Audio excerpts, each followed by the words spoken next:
તો નમસ્કાર મિત્રો, કેમ છો? મજામાં ને મિત્રો? વિડીયોની શરૂઆત કરતા પહેલા મિત્રો, જો તમે આ ચેનલમાં નવા હોય તો ચેનલને જરૂર સબસ્ક્રાઇબ કરજો અને બાજુમાં આપેલ બેલ આઇકોનને ક્લિક કરવાનું ના ભૂલશો વિદ્યાર્થી મિત્રો, જેથી કરીને હું નવા વિડીયો મૂકું તો તમને નોટિફિકેશન જલ્દી મળતા રહે। તો મિત્રો આપણે શરૂઆત કરીશું વિડીયોની। તો મિત્રો જાહેર વહીવટ માટે ભાગ 1 મિત્રો તમારા માટે ખૂબ મોસ્ટ આઈએમપી એવા 20 પ્રશ્ન છે મિત્રો, એમસીક્યુ। તો વિદ્યાર્થી મિત્રો ટાઈમ ના બગાડી આપણે શરૂઆત પ્રશ્નથી કરીશું વિદ્યાર્થી મિત્રો। પ્રશ્ન નંબર 1 છે કે વિદ્યાર્થી મિત્રો વિધાનસભાની બેઠક બોલાવવાની સત્તા કોની પાસે છે? તો મિત્રો કોની પાસે છે? રાજ્યપાલ પાસે છે। કોની પાસે છે? રાજ્યપાલ। ઓપ્શન ડી આપણો જવાબ રહેશે વિદ્યાર્થી મિત્રો। વાત કરીશું નેક્સ્ટ પ્રશ્ન। તો મિત્રો વિધાનસભા ચાલુ ના હોય ત્યારે કોણ વહીવટ હુકમ બહાર પાડે છે? મિત્રો કોણ વહીવટ હુકમ બહાર પાડે છે? વિધાનસભાના અધ્યક્ષ। મિત્રો કોણ છે? વિધાનસભાના અધ્યક્ષ। ઓપ્શન સી આપણો રાઈટ આન્સર રહેશે મિત્રો। વાત કરીશું આગળ નેક્સ્ટ પ્રશ્ન છે મિત્રો કે રાજ્યના મુખ્યમંત્રીની નિયુક્તિ કોણ કરે છે? ખૂબ સરસ સવાલ છે મિત્રો। અને વિદ્યાર્થી મિત્રો સાથે સાથે તમારે પણ ટેસ્ટ આપવાની છે, એવું નથી કે હું તમને જે રાઈટ આન્સર કહી દઉં તો તમારે એમાંથી ખબર પડી જાય। તો મિત્રો તમારે પણ એટલી પ્રેક્ટિસ કરવાની છે કે આનો આન્સર શું રહેશે મિત્રો। અને તમને દરેક ક્વેશ્ચનમાં 2 થી 3 સેકન્ડનો ટાઈમ એટલા માટે આપવામાં આવે છે કે જેથી કરીને તમે એ આન્સર આપી શકો મિત્રો, એ પ્રશ્નોનો જવાબ આપી શકો। તો વિદ્યાર્થી મિત્રો ત્રીજા પ્રશ્નમાં એવું છે કે રાજ્યના મુખ્યમંત્રીની નિયુક્તિ કોણ કરે છે? મિત્રો કોણ કરે છે નિયુક્તિ? તો રાજ્યપાલ કરે છે। કોણ કરે છે? રાજ્યપાલ। ઓપ્શન એ આપણો રાઈટ આન્સર છે। વાત કરીએ આગળ નેક્સ્ટ પ્રશ્ન। તો મિત્રો આગળ નેક્સ્ટ પ્રશ્ન છે જિલ્લામાં રાજ્ય સરકારના સત્તાવાર એજન્ટ કોણ છે? મિત્રો જિલ્લામાં રાજ્ય સરકારના સત્તાવાર એજન્ટ કોણ છે? મિત્રો કોણ છે? કલેક્ટર છે મિત્રો। કોણ છે? કલેક્ટર। ઓપ્શન એ આપણો રાઈટ આન્સર રહેશે।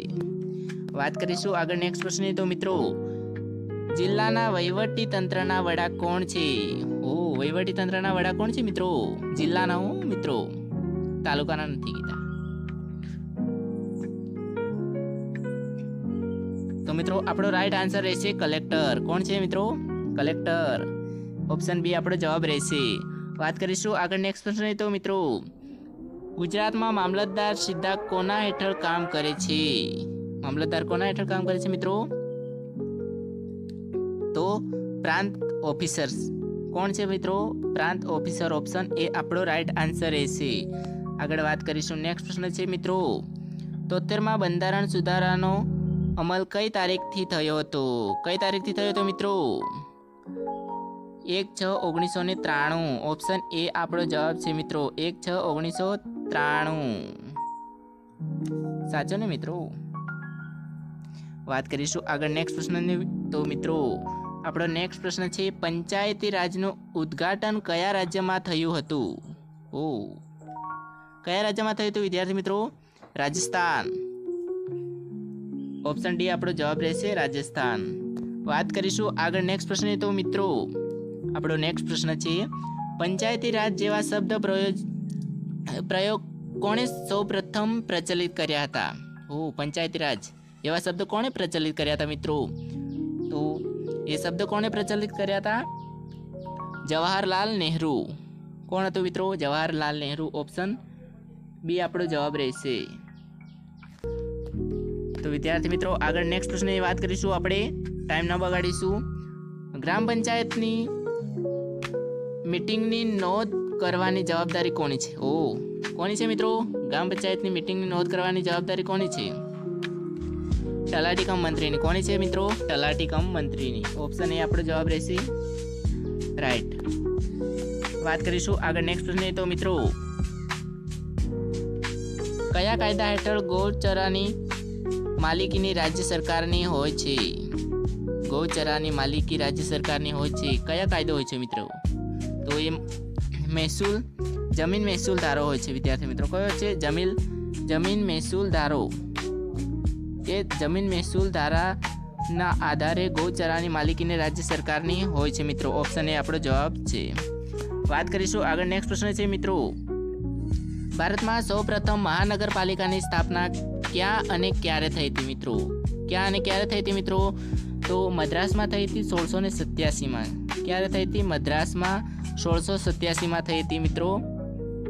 વાત કરીશું આગળ નેક્સ્ટ પ્રશ્ન તો મિત્રો, યુપીએસસીના અધ્યક્ષ અને સભ્યનો કાર્યકાળ કેટલો હોય છે મિત્રો? યુપીએસસીના અધ્યક્ષ અને સભ્યનો કાર્યકાળ કેટલો હોય છે મિત્રો? કેટલો હોય છે? કેટલા વર્ષનો હોય છે મિત્રો? તમને યાદ હોય તો જરૂર કોમેન્ટમાં જણાવજો મિત્રો.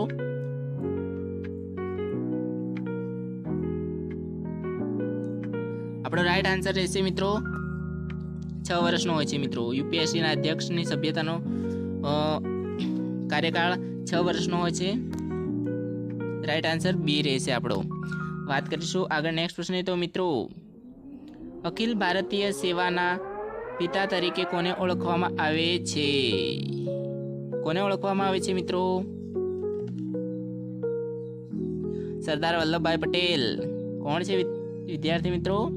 સરદાર વલ્લભભાઈ પટેલ. ઓહો. નેક્સ્ટ પ્રશ્નની વાત કરીશું મિત્રો, ભારતમાં નાણાકીય નીતિ કોણ ઘડે છે? કોણ ઘડે છે વિદ્યાર્થી મિત્રો? તો આરબીઆઈ. ખૂબ સરસ સવાલ છે અને જવાબ બી સરસ છે મિત્રો.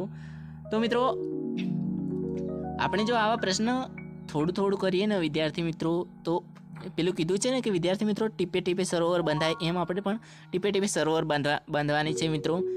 એવું નથી કે જલ્દી આપણી પાસે એવું વિચારીએ કે આપણે જલ્દી એક સાથે આપણે બધું ખવાઈ જાય મિત્રો. થોડું ખાવું પડે એમ.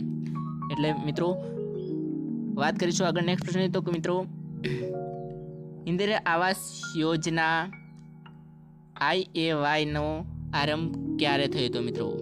ક્યારે થયો હતો મિત્રો ઇન્દિરા આવાસ યોજના? આપણો રાઈટ આન્સર રહેશે 1985 થી 1986માં ઇન્દિરા આવાસ યોજનાનો આરંભ થયો હતો. 1985 થી 1986. વાત કરીશું આગળ નેક્સ્ટ પ્રશ્નની તો મિત્રો, કેન્દ્ર સરકારની વહીવટી ભાષા કઈ છે? કેન્દ્ર સરકારની વહીવટી ભાષા કઈ છે મિત્રો? અંગ્રેજી છે મિત્રો. કઈ છે? અંગ્રેજી ભાષા છે. ઓપ્શન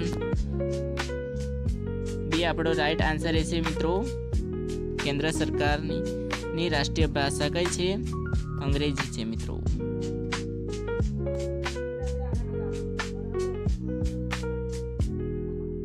ઓપ્શન બી આપણો જવાબ છે. કેન્દ્ર સરકારની રાષ્ટ્રીય ભાષા અંગ્રેજી છે.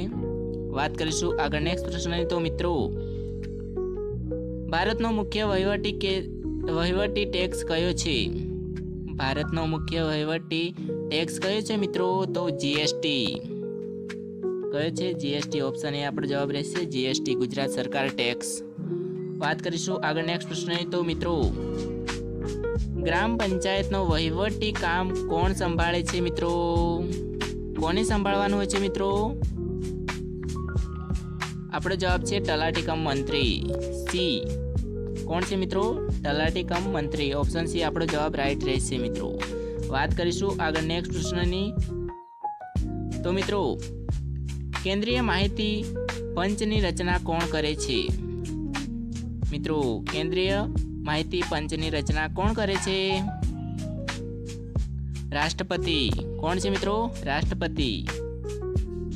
રાષ્ટ્રપતિ કરે છે મિત્રો. તો આશા કરું છું કે વિદ્યાર્થી મિત્રો તમને જો આ વિડીયો ગમ્યો હોય તો લાઈક, કોમેન્ટ અને શેર જરૂર કરજો, જેથી કરીને તમારા મિત્રોને પણ આવા વિડીયોની અને નવા પ્રશ્નની જાણવાની ખૂબ મજા આવે. તો મિત્રો વિડીયોના અંત સુધી બન્યા રહેવા બદલ આભાર. Thank you. All the best.